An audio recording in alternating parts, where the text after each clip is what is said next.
Well, it's a popular business on days like today. We're talking about your local ice supplier. Fox 8's Jody Goldberg goes behind the scenes with the company on Long Island to show us how they're cranking out more than 400 tons of ice every single day.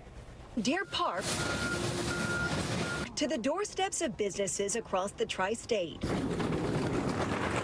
Apple Ice has been cranking out cubes for customers for more than 2 decades. It's a 7-day business, but keeps you going. This family-run facility is freezing, bagging, and delivering ice daily. Some of our customers would be Restaurant Depot, Madison Square Garden, and backyard barbecues. Ice makers pump out the cubes. They're fed onto conveyor belts that fill the bags,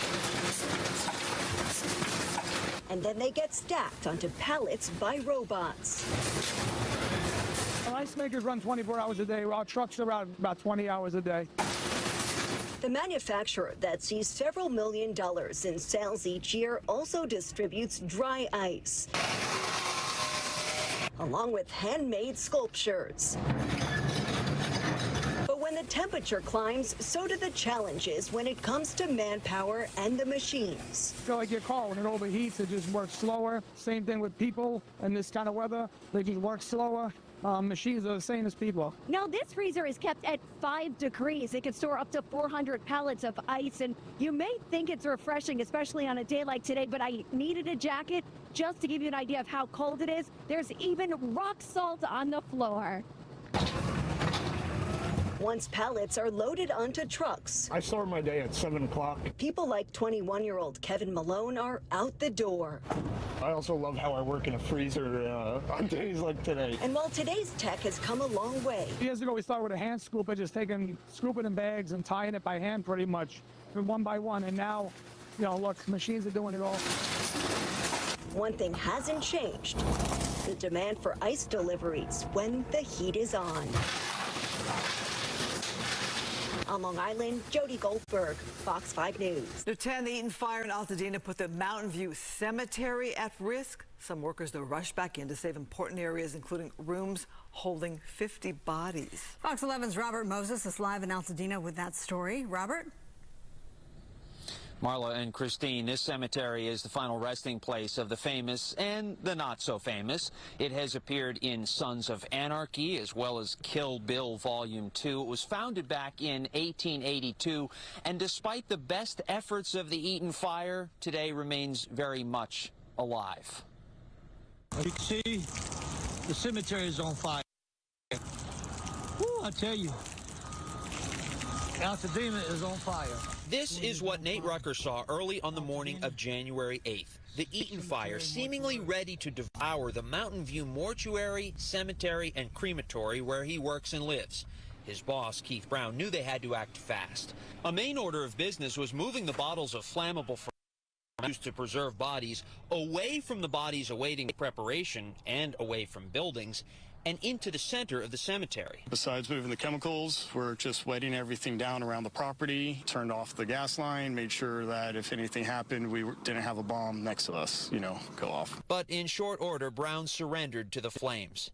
There was simply nothing more to do. I had to make the hardest call in my life, and I had to tell my staff, we need to get out, because it was literally raining fiery embers on top of our heads. Rucker is one of the staff members who received Brown's instructions.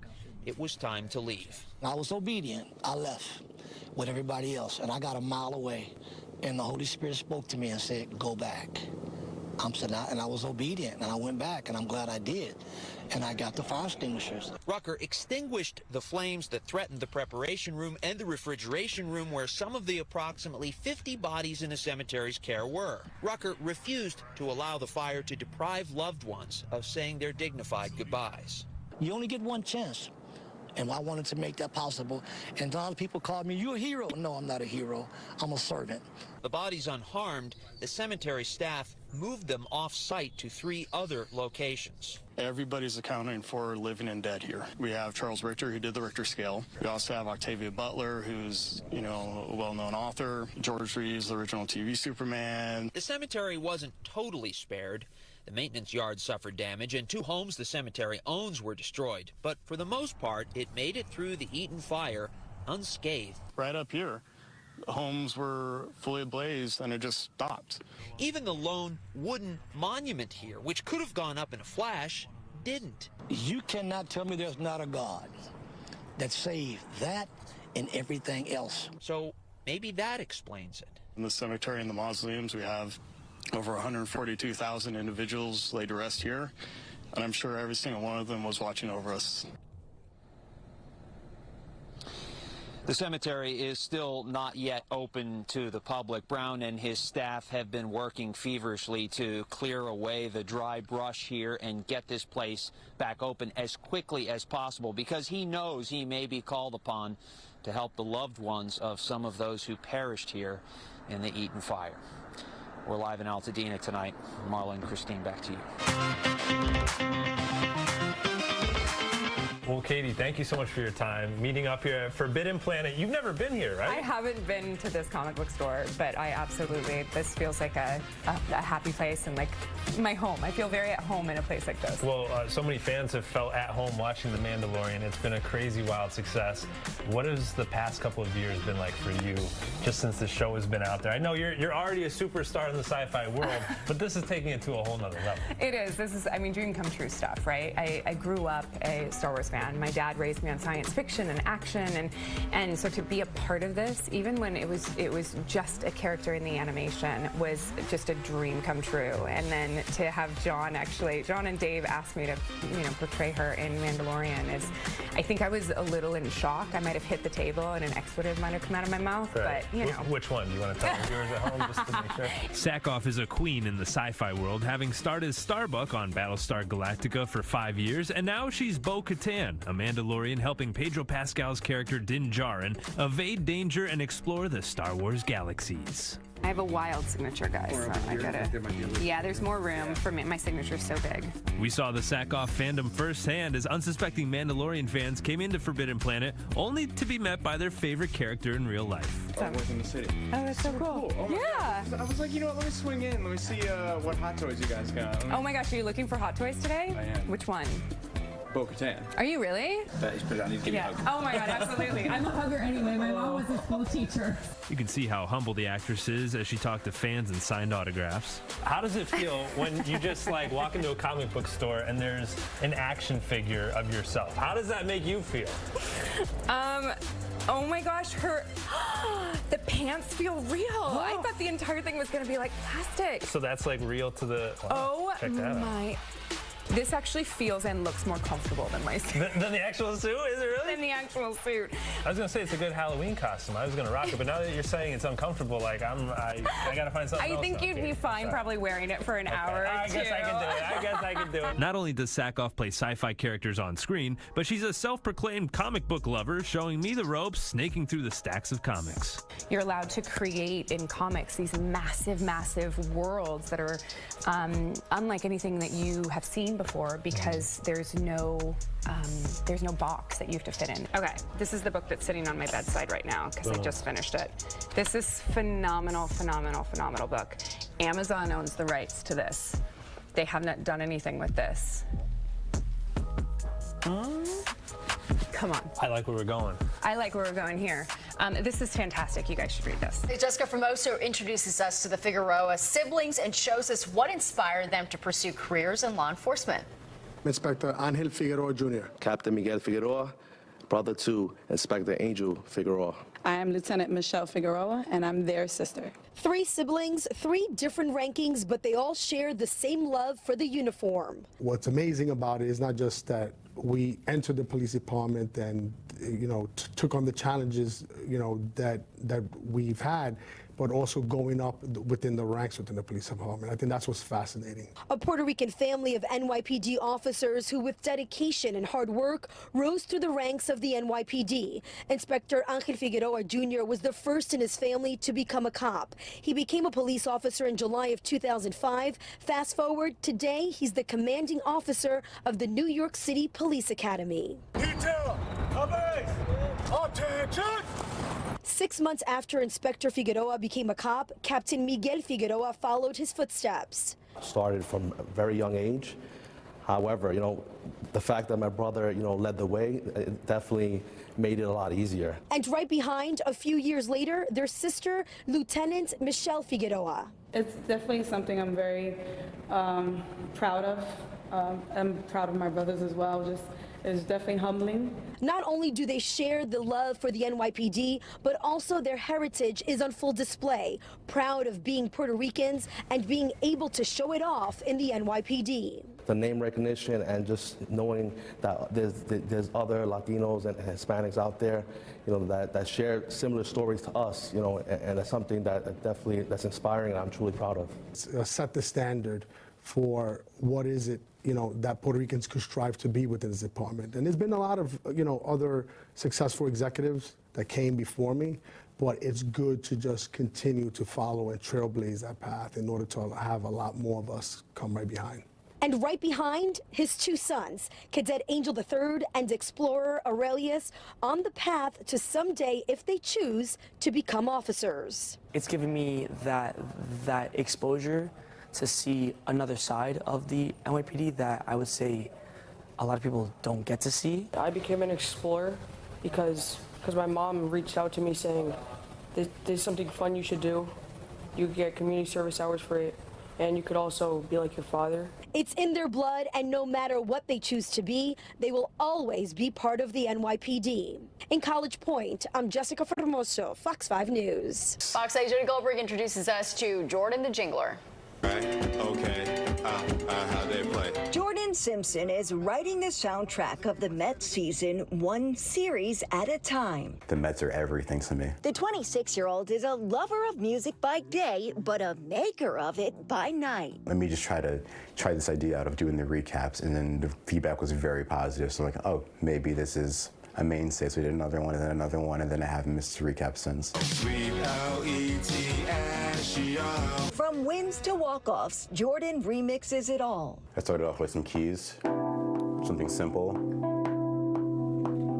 then add in some drums.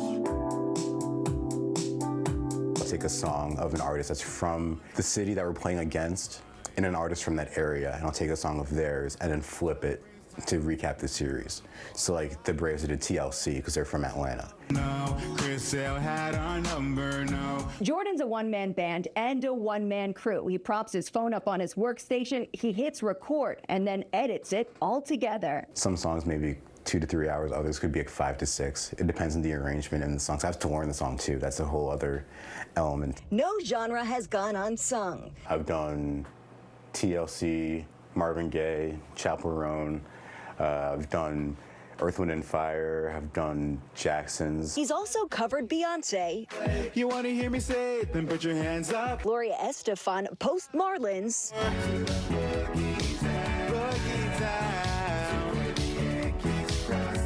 And in sync after the Rays with a special guest appearance, his dad. Growing up, my dad had a wedding band for a while. And so dad rehearsals here, I would go to his shows, and I would just be around music instruments around the house. As Jordan's jingles sweep social media, fans are starting to spot the voice behind his viral verses. I have a lot of fun doing it genuinely, so I think just the recognition is just extra. The Mets will how to win. If you're going to the games, put your hands in the air, let them say that. And while he may not swing a bat, he's knocking it out of the park, one beat at a time. New York, New York. In Wheatley Heights, Long Island, Jody Goldberg, Fox 5 News. Set, go. Whether it's a deep pass for a touchdown. A soccer strike to the back of the net, or a fastball right down the middle. There is an athlete behind the action, especially in modern-day youth sports. I would say that as long as you're really ambitious, you could push for anything you want. And for Long Island High School senior Santiago Feliciano, that push was on the soccer field. Make sure that I train well enough, be in like peak form, so that then I could go and like long shot go to D1 for Stony Brook soccer. But then a Problem, his knee just wouldn't stop hurting. They did an MRI and when they found out I had an ACL tear. And that separation is what's called an avulsion tear or rupture of the ACL. So this view shows his injury. Now, Dr. Robert Trasolini is an orthopedist with Northwell Health Huntington Hospital. Now, if I peel this back, we're able to look into the joint and flip it forward. This ligament right here is your ACL. The ACL, so important for athletes. To hold the knee in proper placement when you're cutting, pivoting, jumping, or running. And the doctor says there's a significant increase in pediatric ACLs over the last 3 to 5 years. He's seeing more and more young athletes with ACL tears. They're not giving themselves a break. They're not doing other things to strengthen and train other parts of their body. Traditionally, a torn ACL is replaced with a tendon graft using tissue from the patient or a cadaver, with recovery taking 9 to 12 months or longer. Can we find ways to be better? Dr. Trasolini thinks the answer to that question is yes. I think there's some points where it is groundbreaking. Embracing a new technology called the Bear implant, bridge-enhanced ACL restoration.